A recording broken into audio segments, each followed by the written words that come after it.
सोचिए, आप एक कमरे में हैं। दरवाज़ा बाहर से नहीं, अंदर से बंद है और आपके सामने एक इंसान बैठा है।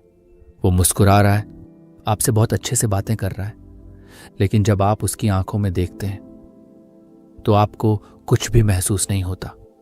न खुशी, न दुख, न कोई अफसोस, सिर्फ एक ठंडा गहरा खालीपन, जैसे किसी शिकारी की आंखें जो अपने शिकार को देख रही हों और वो आपको अगर जिंदा और कच्चा ही निगल जाए तो क्या आप यकीन करेंगे कि दुनिया में ऐसे दिमाग भी मौजूद हैं जिनके लिए अच्छाई, बुराई या भगवान सिर्फ बच्चों की कहानियां हैं, जो किसी की जान लेने के बाद रात को वैसे ही आराम से सोते हैं जैसे हम और आप एक सामान्य दिन के बाद सोते हैं।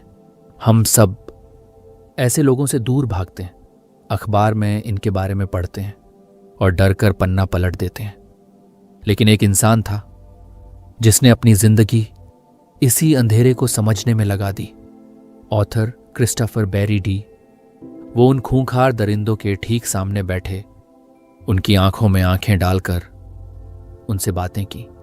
उन्होंने वो सवाल पूछे जिन्हें पूछने की हिम्मत किसी में नहीं थी, और उन्हें जो जवाब मिले वो किसी भी हॉरर फिल्म की कहानी से ज्यादा डरावने थे। ये ऑडियो बुक आपको सिर्फ जुर्म की कहानियां नहीं सुनाएगी, ये आपको इंसानी दिमाग के उस सबसे काले कोने में ले जाएगी जहां झांकने की हिम्मत भी कोई नहीं करता। वेलकम टू किताबी मंजिल, आपके अपने हिंदी ऑडियो बुक चैनल में। चलिए चैप्टर 1 पर चलते हैं।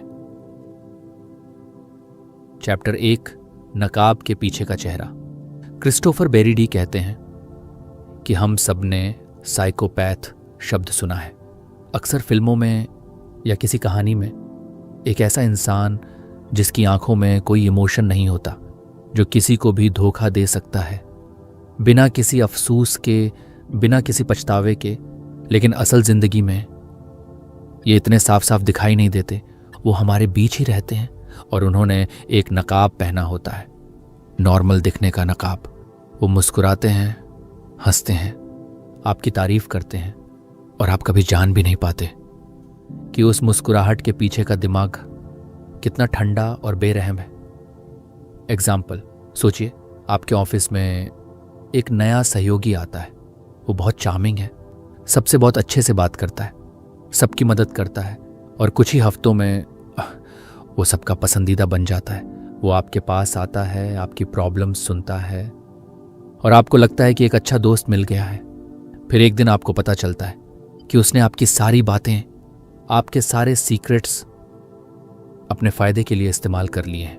और जब आप उससे सवाल करते हैं तो वो आपको ऐसे देखता है जैसे कुछ हुआ ही नहीं। ये साइकोपैथ की सबसे बड़ी पहचान है, मैनिपुलेशन, यानी दूसरों को अपने इशारों पर नचाना। उनके लिए लोग शतरंज के मोहरों जैसे होते हैं। वो आपको इस्तेमाल करते हैं और जब उनका काम निकल जाता है तो वो आपको अपनी जिंदगी से ऐसे निकाल फेंकते हैं जैसे कोई टूटी हुई चीज हो। उन्हें कोई फर्क नहीं पड़ता कि आपको कितना दर्द हुआ। इस किताब में ऑथर हमें यही समझाते हैं कि एक साइकोपैथ और एक आम इंसान में सबसे बड़ा फर्क एम्पैथी का होता है, यानी दूसरों के दर्द को महसूस करने की एबिलिटी का। हम किसी को तकलीफ में देखते हैं तो हमें बुरा लगता है, लेकिन एक साइकोपैथ को कुछ भी महसूस नहीं होता। उनका दिमाग भावनाओं को समझता नहीं, सिर्फ उनकी नकल करता है। और यही बात उन्हें दुनिया का सबसे खतरनाक शिकारी बनाती है। चैप्टर 2, जहर भरी बातें। ऑथर कहते हैं कि एक साइकोपैथ का सबसे बड़ा हथियार कोई चाकू या बंदूक नहीं होता। उनका सबसे खतरनाक हथियार है उनकी जुबान। वो बातों का ऐसा जाल बुनते हैं कि आप उसमें फंसते चले जाते हैं और आपको पता भी नहीं चलता कि आप कब उनके गुलाम बन गए। वो आपकी सबसे गहरी इनसिक्योरिटीज ढूंढ निकालते हैं, आपकी कमजोरियों को पहचान लेते हैं और फिर उन्हीं का इस्तेमाल आपके खिलाफ करते हैं। वो आपको पहले तो आसमान पर बिठाएंगे, आपको महसूस कराएंगे कि आप दुनिया के सबसे खास इंसान हैं, और फिर धीरे धीरे वो आपको तोड़ना शुरू करेंगे। जब तक कि आपका खुद पर से विश्वास ही ना उठ जाए। एग्जाम्पल, एक लड़की एक लड़के से मिलती है जो बेहद आकर्षक और देखभाल करने वाला लगता है। शुरू में वो उसकी हर बात मानता है, उसे तोहफे देता है। वो कहता है, तुमसे पहले मेरी जिंदगी में कोई नहीं था। लेकिन कुछ समय बाद वो उसे उसके दोस्तों से दूर करने लगता है। वो कहता है, तुम्हारे दोस्त तुम पर बुरा असर डालते हैं। धीरे धीरे वो उसके कपड़ों पर, उसके काम पर, हर चीज पर सवाल उठाने लगता है। वो लड़की कंफ्यूज हो जाती है। उसे लगता है कि सारी गलती उसी की है। वो ये नहीं समझ पाती कि उसे इमोशनली अब्यूज किया जा रहा है। इस टेक्निक को गैज़लाइटिंग कहते हैं। ये एक दिमागी खेल है जिसमें साइकोपैथ आपको ये यकीन दिला देता है कि जो आप देख रहे हैं या महसूस कर रहे हैं वो सच नहीं है। वो आपकी रियलिटी को ही बदल देता है।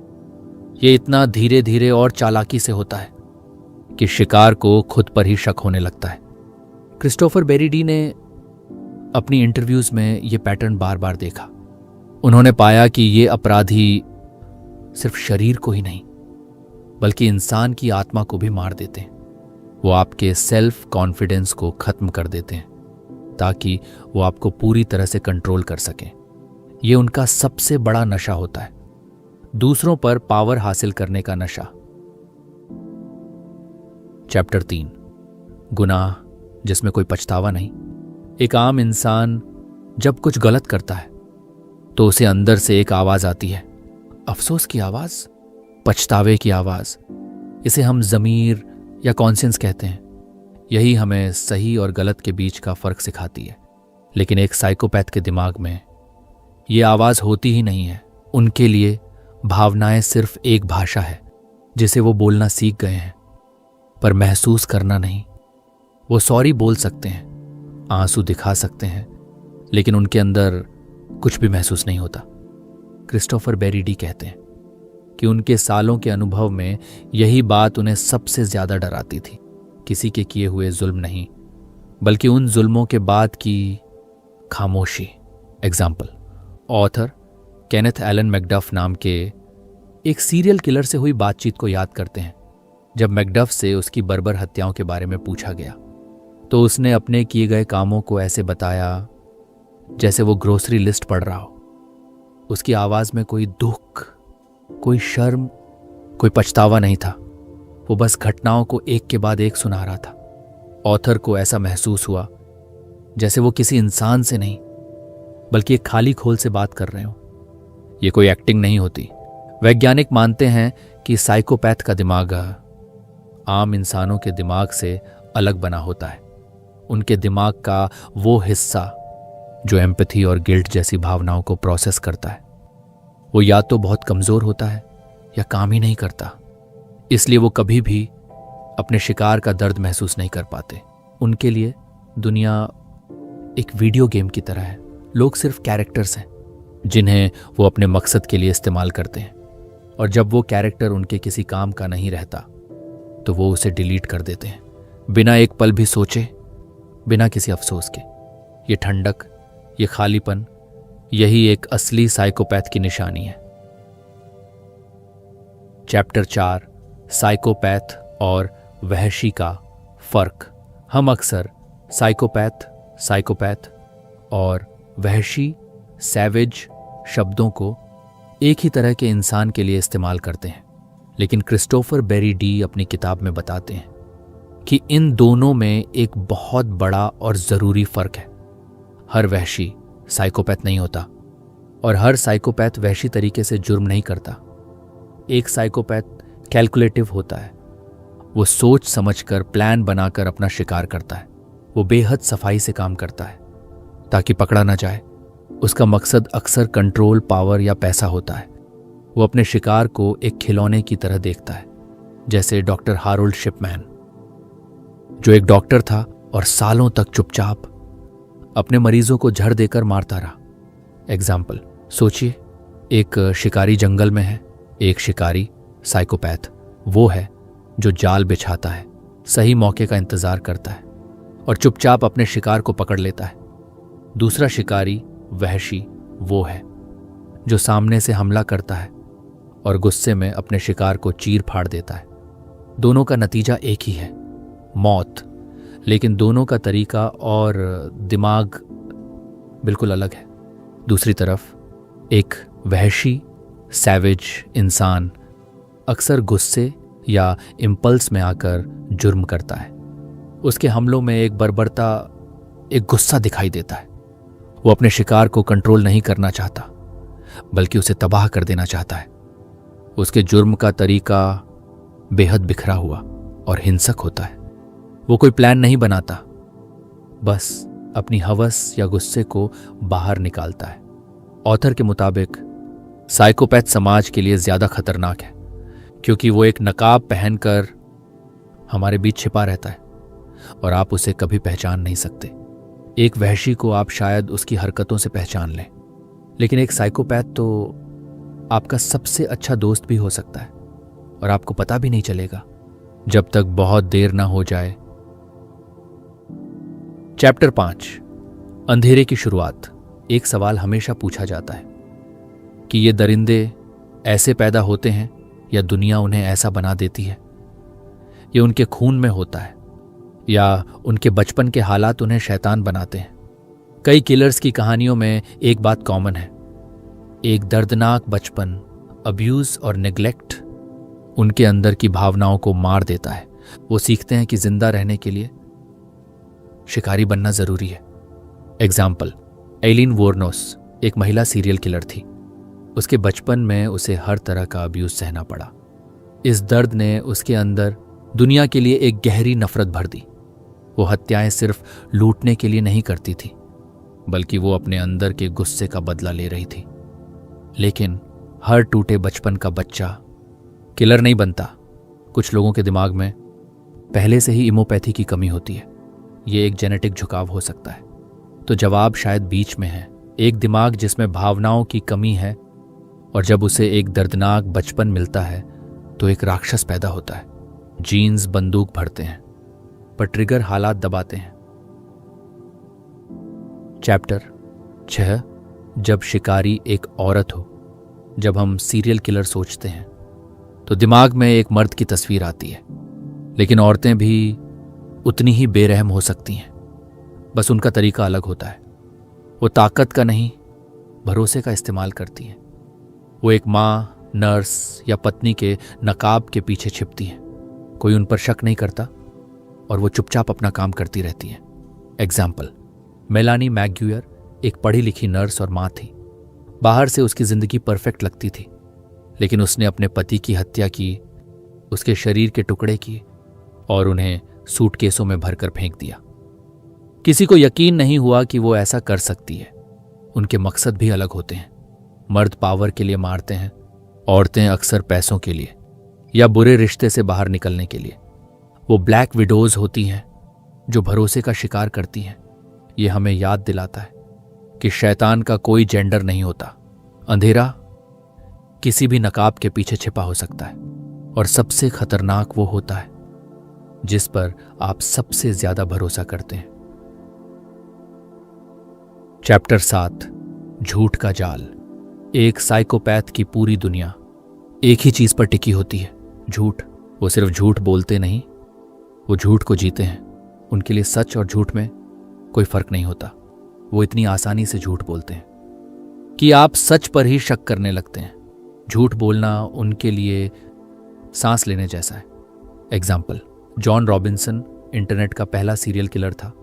वो खुद को अमीर बिजनेसमैन बताकर महिलाओं को अपने जाल में फंसाता था। वो उन्हें सपनों की दुनिया दिखाता और फिर वो महिलाएं हमेशा के लिए गायब हो जाती थीं। उसने सालों तक ये झूठ का खेल खेला और किसी को शक तक नहीं हुआ। वो सिर्फ दूसरों से नहीं, खुद से भी झूठ बोलते हैं। वो अपने दिमाग में खुद को एक महान इंसान समझते हैं। इस झूठ के सहारे ही वो बिना अफसोस के जी पाते हैं।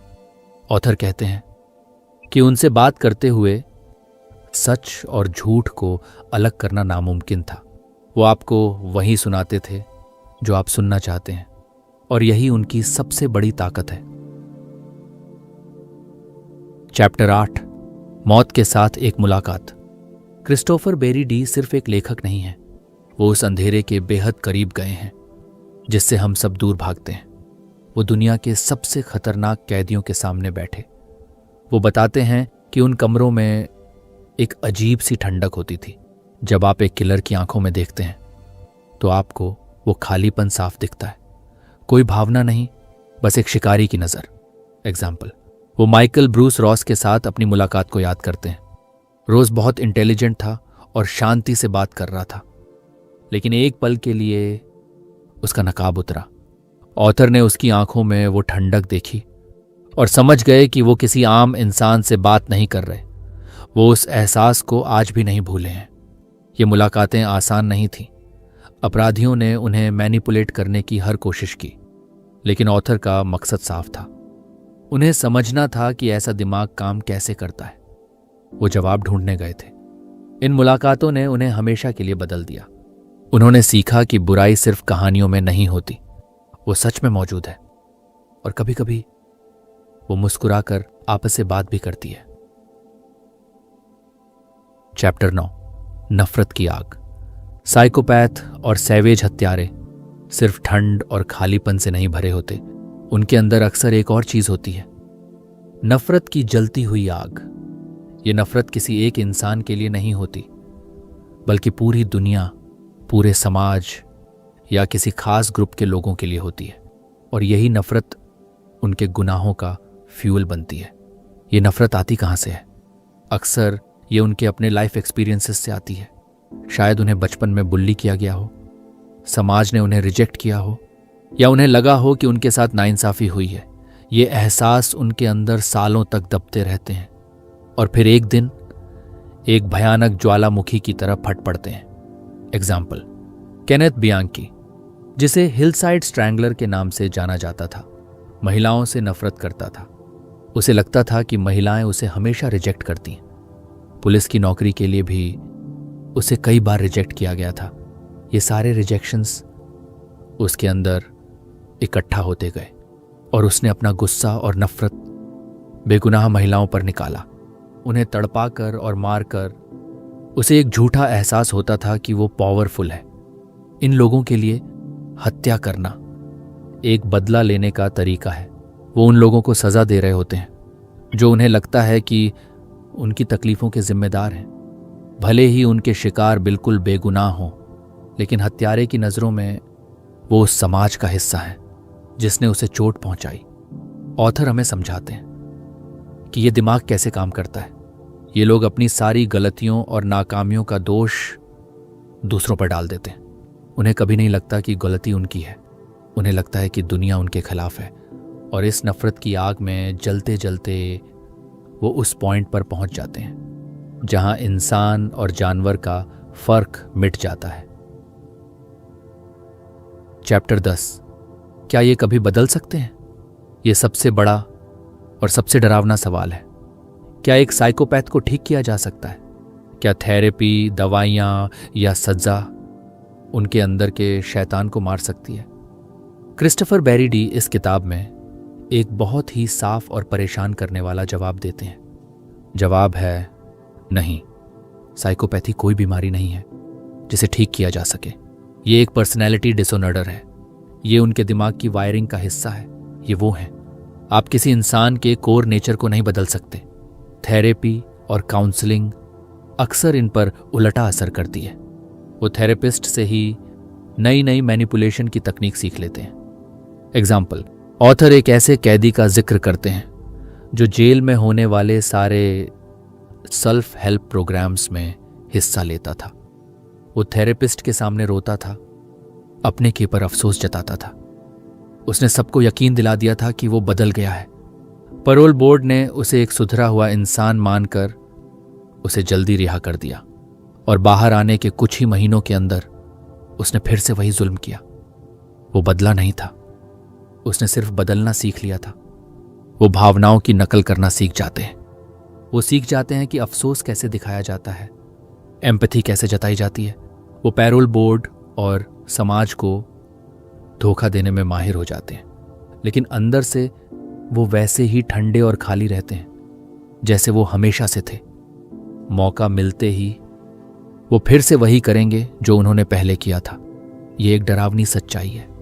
हम मानना चाहते हैं कि हर इंसान बदल सकता है, कि हर किसी में अच्छाई होती है, लेकिन ऑथर का अनुभव हमें बताता है कि कुछ लोग ट्रूली इरिडीमेबल होते हैं। उन्हें ठीक नहीं किया जा सकता, उन्हें सिर्फ समाज से दूर रखा जा सकता है। उन्हें बंद रखना ही बाकी दुनिया को सुरक्षित रखने का एकमात्र तरीका है। चैप्टर 11, मैं ही भगवान हूं। साइकोपैथ के दिमाग के अंदर एक बहुत गहरा विश्वास होता है, मैं स्पेशल हूं, मुझ पर दुनिया के नियम लागू नहीं होते। इसे कहते हैं नार्सिसिज्म। एक ऐसी सोच जहां आप खुद को बाकी सबसे ऊपर, सबसे बेहतर समझते हैं। उनके लिए आप और हम सिर्फ कीड़े मकोड़ों की तरह हैं, जिनकी जिंदगी या मौत से उन्हें कोई फर्क नहीं पड़ता। वो खुद को भगवान समझते हैं, जिसे किसी की जिंदगी लेने या बख्श देने का हक है। उनका ईगो उनकी दुनिया का केंद्र होता है। एग्जाम्पल, टेड बंडी इतिहास के सबसे कुख्यात सीरियल किलर में से एक था। वो खुद को बहुत इंटेलिजेंट और हैंडसम समझता था।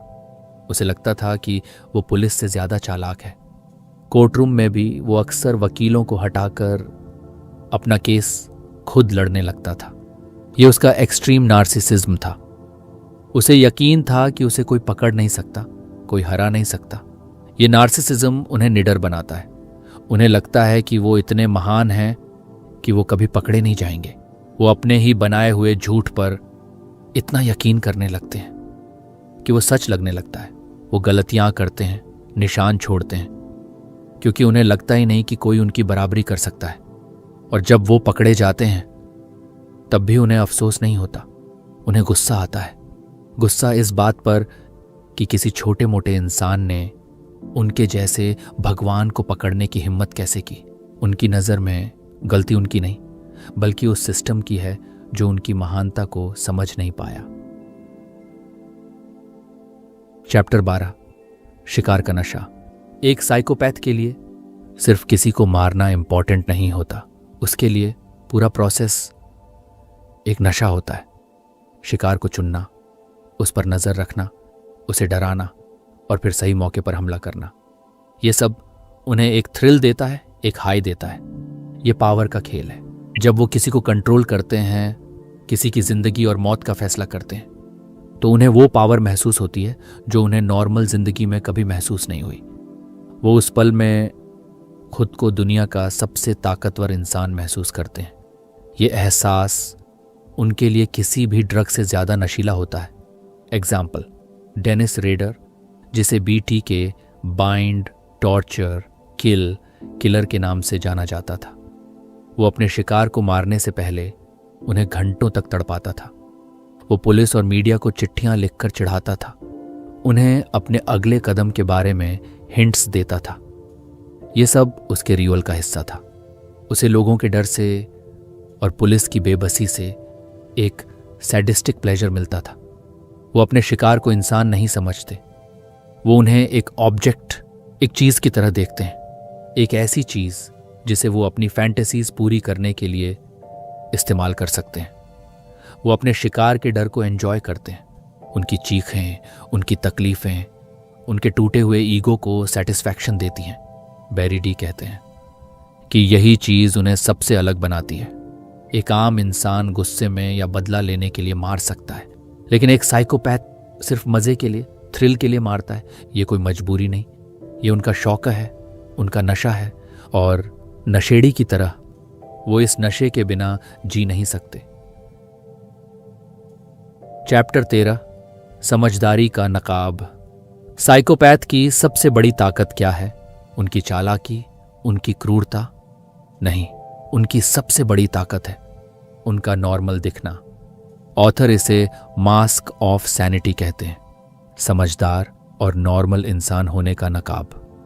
वो आपके पड़ोसी हो सकते हैं, आपके साथ काम करने वाले हो सकते हैं, या आपके परिवार का हिस्सा भी। वो हंसते हैं, मजाक करते हैं, सोशल इवेंट्स में जाते हैं। वो एक ऐसी परफेक्ट जिंदगी जीते हैं कि कोई उन पर उंगली भी नहीं उठा सकता। एग्जाम्पल, जॉन वैन गेसी, जो बच्चों के जन्मदिन पर पोगोत क्लाउन बनकर उनका मनोरंजन करता था। वो एक सफल व्यवसायी था, और कम्युनिटी में बहुत एक्टिव था।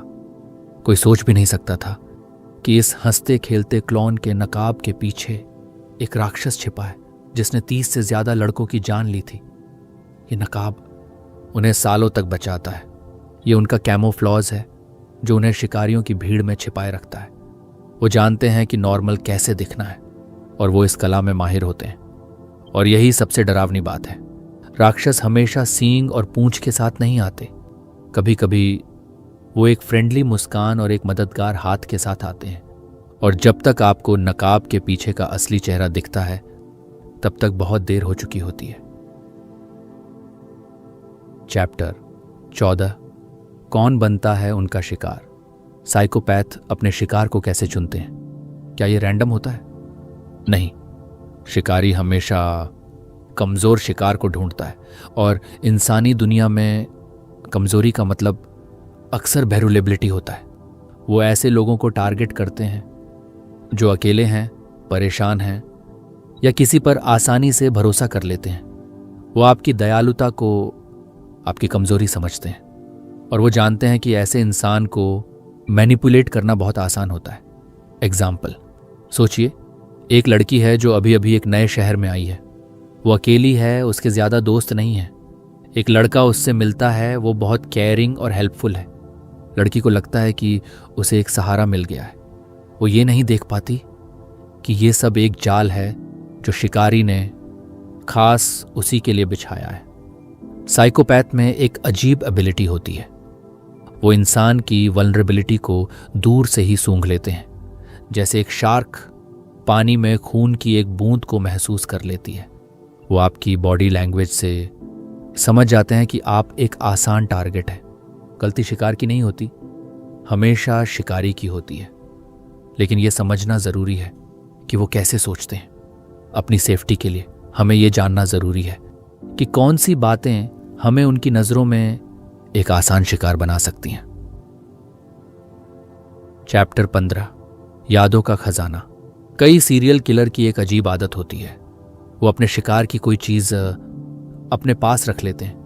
एक घड़ी, एक लॉकेट या कोई गहना। इन चीजों को ट्रॉफीज कहा जाता है। ये ट्रॉफियां सिर्फ चीजें नहीं होती, ये उनकी जीत की निशानी होती है। ये उन्हें उस पावर और कंट्रोल को बार बार महसूस करने का मौका देती है। वो उस पल को फिर से जीते हैं जब वो भगवान बने थे। एग्जाम्पल, जेफरी डामर अपने शिकार के शरीर के हिस्से अपने फ्रिज में रखता था। वो ऐसा इसलिए करता था क्योंकि वो नहीं चाहता था कि उसके शिकार उसे छोड़कर जाए। वो उन हिस्सों को देखकर खुद को कम अकेला महसूस करता था। ये उसके दिमाग की एक्सट्रीम सिकनेस को दिखाता है। ये ट्रॉफीज उनके ईगो को भी फीड करती हैं। ये उन्हें याद दिलाती हैं कि वो कितने चालाक हैं कि वो पकड़े नहीं गए। ये उनके अंधेरे का पर्सनल म्यूजियम होता है। और अक्सर यही चीज़ें पुलिस के लिए सबसे बड़ा सबूत बन जाती हैं। ये चीज़ें मरे हुए इंसान की आखिरी आवाज़ बन जाती हैं। एक छोटी सी ट्रॉफी एक हत्यारे को उसके अनगिनत जुर्मों से जोड़ सकती है। ये याद दिलाती है कि जुर्म कभी भी परफेक्ट नहीं होता। चैप्टर 16, जिसे डर नहीं लगता। हम सब डरते हैं, सजा से, पकड़े जाने से। ये डर ही हमें गलत काम करने से रोकता है। लेकिन एक साइकोपैथ के दिमाग में ये डर वाला स्विच होता ही नहीं है। उन्हें कॉन्सिक्वेंसेस की परवाह नहीं होती। वो उस पल में जीते हैं। उन्हें लगता है कि वो इतने स्पेशल हैं कि उन्हें कुछ नहीं होगा। ये ब्रेवरी नहीं है, ये उनके दिमाग की एक कमी है। एग्जाम्पल, सोचिए एक चोर जो बैंक लूटने जाता है। एक आम चोर नकाब पहनेगा, पहचाने जाने से डरेगा। लेकिन एक साइकोपैथ चोर शायद बिना नकाब के सीसीटीवी कैमरे में देखकर मुस्कुराएगा, क्योंकि उसके लिए ये भी एक गेम है। ये निडरता ही उन्हें ऐसे ऐसे जुल्म करने की हिम्मत देती है जिसके बारे में हम सोच भी नहीं सकते। जब डर की दीवार ही नहीं है तो क्रूरता की कोई सीमा भी नहीं रहती। ऑथर कहते हैं कि जब आप किसी ऐसे इंसान से बात करते हैं जिसे किसी चीज का डर नहीं, तो आप जानते हैं कि आप किसी आम अपराधी से बात नहीं कर रहे। आप एक ऐसे दिमाग का सामना कर रहे हैं जिसके लिए नियम और जिंदगी सब बेमानी है। चैप्टर 17, शैतान से सवाल जवाब। एक साइकोपैथ से सच उगलवाना लगभग नामुमकिन है, तो फिर क्रिस्टोफर बेरी डी जैसे लोग उनसे बात कैसे करते हैं?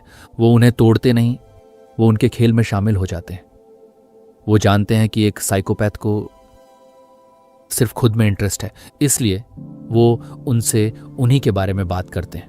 वो उनके ईगो को फीड करते हैं, उन्हें महसूस कराते हैं कि वो कितने इंटेलिजेंट है, और शिकारी धीरे धीरे खुलने लगता है।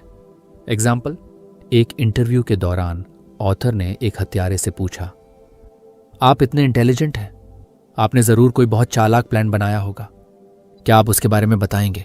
हत्यारे का ईगो बूस्ट हो गया और वो अपनी कामयाबी की कहानी सुनाने लगा, और अनजाने में ही सारे राज उगल दिए। ये एक दिमागी शतरंज की तरह है। आपको उनसे एक कदम आगे सोचना पड़ता है, आपको उनका दोस्त बनना पड़ता है ताकि वो आपको अपना दुश्मन न समझे। ये एक बहुत ही खतरनाक खेल है। इन लोगों से सीधी लड़ाई नहीं जीती जा सकती। उन्हें हराने के लिए आपको उन्हीं की तरह सोचना पड़ता है। आपको उनके सबसे बड़े हथियार यानी उनके ईगो को ही उनके खिलाफ इस्तेमाल करना पड़ता है। चैप्टर 18, खून में छिपा अंधेरा। क्या बुराई हमारे खून में हो सकती है? क्या कुछ लोग राक्षस पैदा होते हैं? विज्ञान कहता है हाँ और ना। कुछ लोगों के दिमाग में वायलेंस का झुकाव जेनेटिक होता है। उनके दिमाग में डर और एम्पैथी की कमी पैदाइशी हो सकती है। ये एक भरी हुई बंदूक की तरह है। एग्जाम्पल, जेम्स फॉलन एक न्यूरोसाइंटिस्ट हैं। उन्होंने अपने ही दिमाग का स्कैन देखा और वो हैरान रह गए। उनका ब्रेन पैटर्न एक सीरियल किलर जैसा था, लेकिन वो एक अच्छे इंसान थे क्योंकि उन्हें एक प्यार भरा बचपन मिला था। तो खून में अंधेरा हो सकता है, लेकिन उस अंधेरे को बाहर हमारा माहौल निकालता है। जीन्स बंदूक है तो ट्रिगर हालात होते हैं। इसका मतलब है कोई राक्षस पैदा नहीं होता, लेकिन कुछ लोगों के लिए शैतान बनने का रास्ता दूसरों से ज्यादा आसान होता है, और ये एक बहुत ही डरावनी सोच है। चैप्टर 19, जो पीछे रह जाते हैं। एक हत्यारा जब किसी की जान लेता है तो वो सिर्फ एक इंसान को नहीं मारता, वो एक पूरे परिवार को तबाह कर देता है। पीछे रह जाते हैं माँ बाप, भाई बहन, दोस्त, जिनकी जिंदगी हमेशा के लिए बदल जाती है। उनके लिए दर्द कभी खत्म नहीं होता। वो हर दिन उस तकलीफ के साथ जीते हैं। उनके मन में सवाल उठते हैं जिनका कोई जवाब नहीं होता। हमारे साथ ही ऐसा क्यों हुआ? ये बोझ उन्हें जिंदगी भर सताता है। एग्जाम्पल, जब टेड बंडी को पकड़ा गया तो उसके पड़ोसियों को यकीन नहीं हुआ। एक ने कहा, वो तो इतना अच्छा लड़का था, वो तो बर्फ हटाने में मेरी मदद करता था। सोचिए उन परिवारों पर क्या बीती होगी जिन्हें पता चला कि कातिल एक नॉर्मल दिखने वाला लड़का था। ये धोखा दर्द को और भी बढ़ा देता है। समाज भी अक्सर उन्हें अकेला छोड़ देता है। मीडिया की अटेंशन कुछ दिन रहती है और फिर सब आगे बढ़ जाते हैं, लेकिन वो परिवार उसी अंधेरे में हमेशा के लिए फंस जाता है। ऑथर हमें याद दिलाते हैं कि असली विक्टिम्स सिर्फ ही वो नहीं हैं जो मर गए। असली विक्टिम्स वो भी हैं जिन्हें हर दिन उस याद के साथ जीने की सजा मिली है। एक जुल्म की लहरें सालों साल तक सब कुछ तबाह करती रहती हैं। चैप्टर 20, आखिरी चेतावनी। इस सफर के अंत में क्रिस्टोफर बेरी डी हमें कोई झूठी तसल्ली नहीं देते। वो ये नहीं कहते कि दुनिया सुरक्षित है, बल्कि वो हमें एक आखिरी चेतावनी देते हैं कि ये लोग हमारे बीच हैं। ये किताब आपको डराने के लिए नहीं है, ये आपको तैयार करने के लिए है। ये आपको वो लाल झंडे, रेड फ्लैग्स पहचानने में मदद करती है जिन्हें हम अक्सर अनदेखा कर देते हैं। अत्यधिक चार्म, झूठी कहानियां और एम्पैथी की कमी, ये सब चेतावनी के संकेत हैं। एग्जाम्पल, सोचिए आप एक अंधेरी सड़क पर चल रहे हैं। अगर आपको पता हो कि आगे एक गड्ढा है तो आप सावधान हो जाएंगे, आप बच जाएंगे। ये किताब वही काम करती है। ये आपको जिंदगी के अंधेरे रास्तों पर उन गड्ढों के बारे में बताती है जो दिखाई नहीं देते। ऑथर का अंतिम संदेश बहुत साफ है। अपनी इंस्टिंक्ट्स पर भरोसा कीजिए। अगर कोई इंसान आपको अनकंफर्टेबल महसूस कराता है, भले ही वो कितना भी अच्छा क्यों ना दिखे, तो उसकी वजह होती है आपका दिमाग उस खतरे को भांप लेता है। इस अंधेरे को समझना इससे बचने का पहला कदम है, क्योंकि जब आप जानते हैं कि शिकारी कैसे सोचता है, तभी आप खुद को उसका अगला शिकार बनने से बचा सकते हैं। हमेशा सावधान रहिए और हमेशा सवाल पूछिए। अगली ऑडियो बुक जरूर सुनिए। द ल्यूसिफर इफेक्ट आई बटन और एंड स्क्रीन में उपलब्ध है। धन्यवाद कि आपने किताबी मंजिल के इस सफर में साथ दिया।